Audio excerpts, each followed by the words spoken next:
सबसे बड़ी खामी ये है कि हमारी 50% आबादी जो हमारी महिलाएं हैं उनको कम से कम 10 साल वेट करना पड़ेगा इस रिजर्वेशन को हासिल करने के लिए, क्योंकि इस बिल में अगर आप देखें तो ये कहा गया है कि इसके लिए पहले खसूसी डील ये होगा सेंसस के बाद नए सिरे से डिलिमिटेशन के बाद फिर ये लागू होगा। इसका मतलब ये है कि शायद 2029 से पहले तो कोई उम्मीद नहीं और मुमकिन है कि 2034 तक भी ये जा सकता है। अगर ये इतना लंबा सिलसिला है कि इसमें 10 साल तक लग सकते हैं ये रिजर्वेशन इंप्लीमेंट करने में, तो इसके लिए स्पेशल सेशन की क्या जरूरत थी? ये तो सर्दियों में भी लाया जा सकता था। गवर्नमेंट पहले हमें ये समझाए कि जिस बिल को इंप्लीमेंट करने के लिए शायद 10 साल का वेट करना होगा, उसके लिए स्पेशल सेशन की कोई जरूरत नहीं थी। हम तो सोच रहे थे कि स्पेशल सेशन बुला के अभी पास होगा और इस इलेक्शन में लागू करेंगे, लेकिन बिल पढ़ने के बाद पता चला कि इसमें कम से कम 10 साल लगेंगे इसको इंप्लीमेंट करने में। किसको इसके तहत रिजर्वेशन मिलनी चाहिए, क्या इसमें सब रिजर्वेशन होना चाहिए, पार्लियामेंट में बहस हो जाए, उस पर हम सारी बातें कर लें। सर, आपने खुद कहा कि राजौरी पुंछ में प्रॉब्लम है, हमेशा कहा है कि बातचीत के लिए माहौल बनाना होगा और बातचीत के लिए माहौल बनाना वो सिर्फ भारत या इंडिया की जिम्मेदारी नहीं है। बातचीत के लिए माहौल बनाने में ज्यादा जिम्मेदारी पाकिस्तान की बनती है और राजौरी जैसे वाकयात, कोकरनाग जैसे वाकयात, श्रीनगर जैसे हमले अगर ये होते रहे तो जाहिर सी बात है कि बातचीत के लिए माहौल बनेगा नहीं। मैं भी आज कहता हूं बातचीत के हक में हम सब हैं, लेकिन बातचीत के लिए माहौल बनाना ये अकेले इस मुल्क की जिम्मेदारी नहीं है।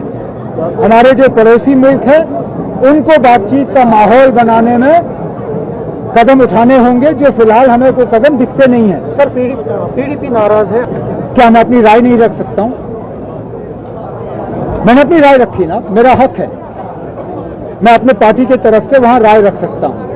मैंने अपनी राय किसी पर ठोसी नहीं, मैंने वहां से वॉकआउट नहीं किया, मैंने मीटिंग बॉयकॉट नहीं किया। मैंने सिर्फ ये कहा कि जब सीट शेयरिंग पे आप लोग बात कर रहे हो एक फॉर्मूला होना चाहिए। मेरी तजवीज ये है, अब उस तजवीज को कबूल करें ना करें वो अलायंस तक है। मैंने अपनी राय रखी ना, मैं अपने राय से पीछे नहीं हट रहा हूं। और अगर हमारा मकसद बीजेपी को हराना है तो हमें उन सीटों पे अलायंस करना है जहां बीजेपी को जीतने की उम्मीद है। मुझे नहीं लगता है कि बीजेपी को कश्मीर से कोई सीट मिलनी है। कश्मीर आप देने वाले?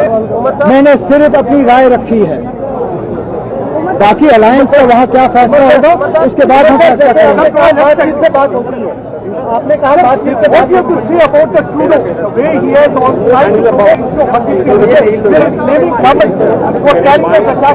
He says that he has evidence. Let him present that evidence in front of the international community. At the end of the day, he claims that it is on the basis of an ongoing investigation that he has made this claim. One, if it is an ongoing investigation, then I think it would have been appropriate for him to wait for the investigation to complete, because he has now preempted the findings of the investigation. That said, if he has evidence to support the claim that he has made, then I would humbly suggest to him that he suggest this evidence, that he share this evidence with the international community, because otherwise relations with Canada have always been very good. This runs the risk of damaging a very strong bilateral relationship, which would be very unfortunate. आपने कहा कि पड़ोसी देश से बात होनी चाहिए, मगर जैसे मैंने कहा जनाब कि बात करने के लिए माहौल बनना चाहिए। माहौल अभी है नहीं। हम हमेशा बातचीत के हक में रहे हैं, आगे भी बातचीत के हक में रहेंगे। मुझे हमेशा अटल बिहारी वाजपेयी साहब के वो अल्फाज याद आते हैं कि हम अपने दोस्त बदल सकते, हम पड़ोसी नहीं बदल सकते। वो मुल्क हमारा पड़ोसी रहेगा ही रहेगा, चाहे हम कुछ भी करें। लेकिन बातचीत के लिए एक माहौल बनाना जरूरी है, उसमें उस मुल्क को काम करना होगा। कहीं इलेक्शन का ब्यूगल बजते हुए सुना? मैंने तो नहीं सुना। ब्यूगल बजेगा, आप मुझसे सवाल करिए। मतलब many regional parties, Jammu regional parties demanding Jammu as an individual state, और उनका कई बार ये चीज रहता है कि कश्मीर में जो है वो और प्रायोरिटी दी जाती है। कई बार कश्मीर सेंट्रल पार्टी दिख रहा है यार, डोमिनेट किया जाता है, डिस्क्रिमिनेशन होती है।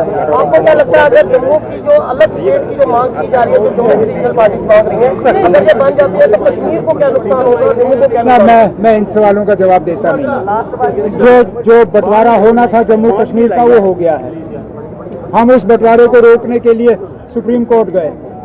अब आप नए बंटवारे का यहाँ सिलसिला शुरू कर रहे हो, मैंने इस जवाब में पढ़ना ही नहीं है। अलायंस में होंगे क्या?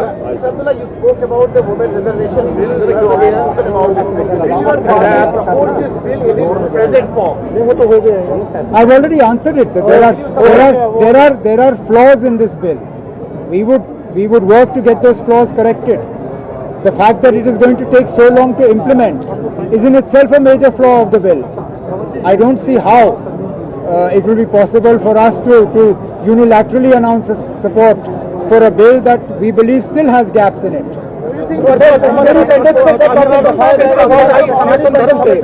अगर आप देखें तो स्टालिन जी ने एक बयान दिया इस कंट्रोवर्सी को खत्म करने के लिए।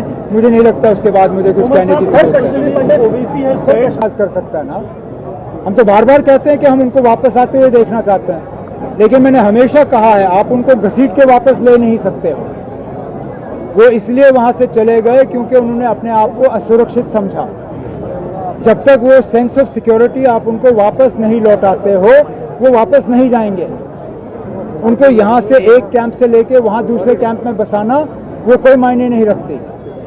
वहाँ हालात इस हद तक ठीक करने होंगे कि ये अपनी मर्जी से चले जाएं और वहाँ खुल्लम खुल्ला बसें। हम तो वही देखना चाहते हैं। For any third front, I am part of the India Alliance. My agenda is as far as that.